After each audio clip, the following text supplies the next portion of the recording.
Salam hormat dan salam Malaysia Madani. Berita Pagi Sarawak edisi Rabu 8 Februari bersama saya, Bumawin.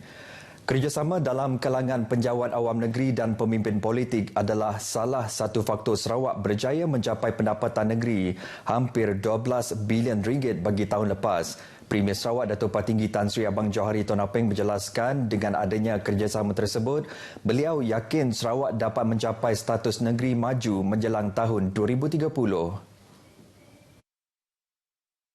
Kerajaan negeri katanya akan berusaha memperhalusi kaedah ganjaran yang lebih baik kepada penjawat awam Sarawak. Antaranya memisahkan skim pencen sedia ada dan mewujudkan skim gaji sendiri untuk penjawat awam negeri yang lebih sealiran pengurusan di Sarawak. Beliau berucap demikian pada Majlis Sambutan Tahun Baharu Cina dan Cap Gomeh 2023 Jabatan Premier Sarawak di Kuching. Bercakap berkaitan perpaduan dalam kalangan masyarakat di Sarawak, Bumi Kenyalang merupakan sebuah negeri yang mempunyai perpaduan yang tinggi walaupun tinggal sebumbung dengan masyarakat pelbagai kaum dan agama kerana saling menghormati sejak dari dahulu lagi. Katanya ia harus dipertahankan bagi membolehkan Sarawak terus aman dan makmur. Dalam majlis tersebut, seramai 42 orang penjawat awam bawah B40 Jabatan Premier Sarawak menerima sumbangan bersempena Tahun Baharu Cina. Premier Sarawak Datuk Patinggi Tan Sri Abang Johari Tonapeng semalam menerima kunjungan hormat daripada pengerusi negara Shell Malaysia yang baru dilantik, Siti Hurairah Sulaiman, di pejabat beliau di Petrajaya Kuching. Menurut kenyataan media, Jabatan Premier Sarawak, Siti yang berasal dari Kuching merupakan wanita pertama dilantik memegang jawatan berkenaan berkuat kuasa 1 Januari lepas. Semasa kunjungan hormat tersebut, Siti memaklumkan mengenai operasi dan perniagaan Shell di Malaysia, pemindahan ibu pejabat syarikat itu dari Kuala Lumpur ke Miri baru-baru ini. Siti merupakan pemegang beasiswa Shell dan menamatkan pengajian dari Imperial College di London dengan ijazah sarjana muda kelas pertama dalam kejuruteraan mekanikal. Beliau memulakan kerjaya sebagai jurutera operasi di Shell Malaysia Upstream dan kemudiannya memegang beberapa jawatan penting sebelum dilantik mengetuai Shell Malaysia. Turut hadir semasa kunjungan hormat terbabit ialah Ketua Pegawai Eksekutif Petroleum Sarawak Berhad, Janin Giri. Baik, Jawatan Kuasa Pengurusan Gelandangan Sarawak sedang menyelaras penubuhan 3 buah lagi tempat transit gelandangan TTG di Sarawak. Menteri Pembangunan Wanita, Kanak-kanak dan Kesejahteraan Komuniti, Datuk Seri Fatimah Abdullah berkata, 3 lokasi terbabit ialah di Kuching, Bintulu dan Miri. Untuk tujuan itu, sebanyak 4 siri libat urus akan dianjurkan bagi membangun panduan pengurusan dan operasi TTG terlibat. Beliau menjelaskan untuk TTG Kuching dan Miri, ia dijangka beroperasi pada bulan November ini, manakala bangunan TTG Bintulu pula dijangka siap pada tahun 2025. Berdasarkan statistik gelandangan di Sarawak pada tahun lepas, seramai 89 orang gelandangan tetap berjaya dikenal pasti dan diprofilkan. Ketika ini, terdapat TTG di Sibu yang telah beroperasi sejak tahun 2021. Datuk Seri Fatimah berkata demikian pada sidang media selepas mempengerusikan mesyuarat jawatan kuasa pengurusan gelandangan Sarawak di Kuching. Dalam pada itu, jawatan kuasa tersebut turut memberi fokus untuk menambah baik sistem profil gelandangan di Sarawak. Ia dilaksana menggunakan instrumen pengerusan bersepadu kes isu sosial yang sudah dipersetujui dalam mesyuarat Ahli Majlis Pembangunan Sosial pada 30 Januari lalu. Di samping itu, pasukan petugas bersepadu teknikal dikenali sebagai skuad kesejahteraan komuniti akan ditubuhkan bagi menangani isu yang dihadapi oleh gelandangan yang dikenal pasti selain menilai impak projek, program dan intervensi sosial untuk komuniti gelandangan. Saudara, syarikat penerbangan AirAsia akan menggantung penerbangan terus laluan antara Kuching dan Pulau Pinang berkuat kuasa 1 Mac ini. Dalam satu kenyataan, AirAsia memaklumkan bahawa penggantungan tersebut adalah disebabkan faktor operasi. Justru semua pelanggan yang terjejas telah dihubungi melalui email bagi memaklumkan bahawa penerbangan mereka telah dipindahkan kepada pilihan terbaik fly-through yang tersedia antara dua destinasi dengan persinggahan di Kuala Lumpur. Sebagai alternatif, para pelanggan juga boleh membuat pilihan pemulihan perkhidmatan iaitu penukaran penerbangan secara percuma, kredit akaun untuk membeli penerbangan pada masa akan datang atau mendapatkan bayaran balik bagi tiket penerbangan yang telah dibeli. Sementara itu, Menteri Pengangkutan Datuk Seri Lee Kim Shin dalam satu kenyataan berkata beliau telah menerima taklimat ringkas daripada Pegawai Perhubungan Kerajaan AirAsia Berhad yang berpangkalan di Sarawak, Hamdan Mohamad, berhubung perkara tersebut pada Isnin lalu. Katanya pihak kementerian menerima keputusan yang dibuat oleh pengurusan AirAsia Berhad terutama dengan separuh daripada pesawatnya masih dijadualkan untuk penyelenggaraan. Datuk Seri Lee berkata penjadualan semula penerbangan tidak dapat dielakkan dalam industri penerbangan untuk pelbagai keadaan operasi. Walau bagaimanapun, syarikat penerbangan bertanggungjawab untuk memberikan tempoh notis yang mencukupi serta menyediakan penerbangan alternatif pertama yang tersedia atau bayaran balik penuh kepada penumpang yang terjejas. Jabatan Pengangkutan Jalan JPJ Limbang mengeluarkan sebanyak 1,329 notis saman sepanjang tahun lepas. Pengarah JPJ Negeri Norizan Jili berkata jumlah itu meningkat berbanding tahun lepas, tahun sebelumnya hasil kerjasama JPJ Cawangan Limbang.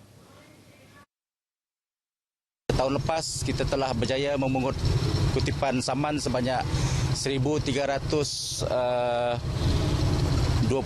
untuk Limbang dan terdapat peningkatan yang amat ketara lah kalau dibandingkan dengan tahun 2021 dan ini merupakan hasil kerjasama yang baik daripada JPJ Limbang kita dan saya harap pada tahun ini jumlah kutipan saman itu dapat ditingkatkan lah. Kadang-kadang bila kesedaran notis saman tu membuatkan orang patuh kepada undang-undang kita lah di jalan raya terutamanya lah untuk keselamatan kita semua pengguna jalan raya. Beliau menyatakan demikian kepada media pada op pengarah di kilometer 1 Jalan Kubong, Limbang. Sementara itu, Norizan menyatakan operasi penguatkuasaan di Limbang memfokus kepada kenderaan berat seperti kenderaan perdagangan. Ia susulan daripada aduan pihak berkepentingan berhubung jalan rosak selain memastikan pemandu mempunyai permit dan cukai jalan yang sah. Pada op itu, JPJ Limbang memeriksa 125 kenderaan dengan 5 notis saman dikeluarkan atas pelbagai kesalahan. Saudara, Persatuan Ejen Pelancongan dan Pengembaraan Malaysia Mata Sarawak tidak menyekat kemasukan pengembara dari mana-mana negara setakat ini. Pengerusi Mata Sarawak Oscar Chu berkata, agensi pelancongan dan penginapan juga bersedia menerima ketibaan pelawat dengan mengambil langkah berjaga-jaga terhadap wabak penyakit.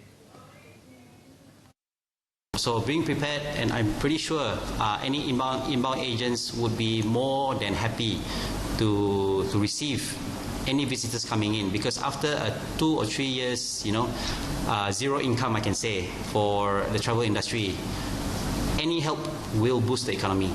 Beliau berkata demikian pada sidang media pameran Sarawak Mata ke-17 di Kuching. Oscar memaklumkan bahawa pameran Sarawak Mata ke-17 pada tahun ini akan diadakan pada 3 hingga 4 Mac di Pusat Beli Belah Boulevard Kuching dan Pusat Beli Belah Permaisuri Imperial City Miri. Katanya kira-kira 55 gerai pameran akan disediakan untuk menawarkan pelbagai tarikan budaya, makanan dan destinasi menarik di dalam dan luar negara yang mendapat permintaan bagi memberikan pengalaman percutian yang lebih selesa kepada pengguna. Dalam pada itu, Oscar turut mengingatkan orang ramai agar memilih ejen pelancongan dan penginapan yang berlesen agar mengelak isu penyelewengan dan penipuan terhadap pengguna berlaku pada masa akan datang. Seramai 25 individu disyaki terlibat dalam kegiatan penyalahgunaan dada telah diberkas menerusi operasi yang dilakukan di beberapa lokasi di Petra Jaya, Kuching. Menurut Ketua Polis Daerah Kuching, ACP Ashmon Bajah, operasi dilaksanakan oleh Bahagian Siasatan Jenayah narkotik Ibu Pejabat Polis Daerah IPD Kuching pada 30 Januari hingga 5 Februari lalu.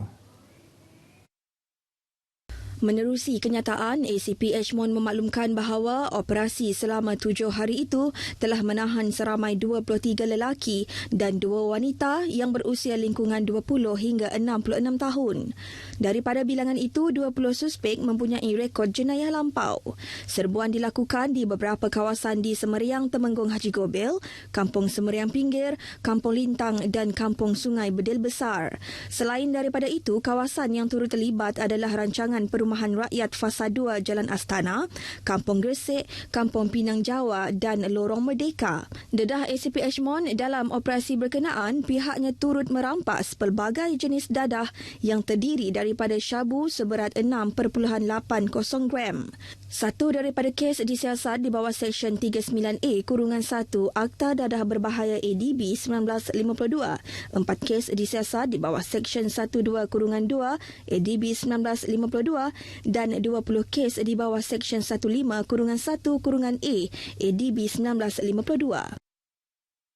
2 maut manakala 5 lagi cedera dalam kemalangan membabitkan 3 buah kenderaan di kilometer 35 Jalan Sri Aman Kuching, iaitu berdekatan Kampung Gua Ming di Sri Aman semalam. Pemangku Ketua Polis Daerah Sri Aman ASP Mas Nur Haslinda Abdullah berkata, sebelum kemalangan berlaku, salah seorang mangsa yang maut sedang menunggang motosikal dari arah Kuching menuju ke Sri Aman. Ketika menghampiri kawasan Gua Ming, penunggang motosikal tersebut cuba memotong kenderaan di hadapan sebelum melanggar sebuah lori yang datang dari arah bertentangan. Akibat dari itu, lori berkenaan masuk ke haluan bertentangan dan melanggar sebuah kenderaan utiliti sukan sebelum terbabas ke kanan jalan lalu terbakar. Kenderaan utiliti turut terbakar dan seorang penumpang belakang kenderaan tersebut meninggal dunia di tempat kejadian, sementara penunggang motosikal juga disahkan maut.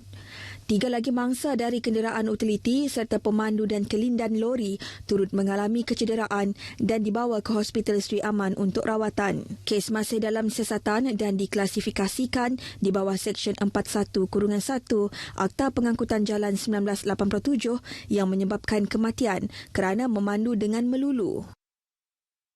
Salam Malaysia Madani, jumpa lagi.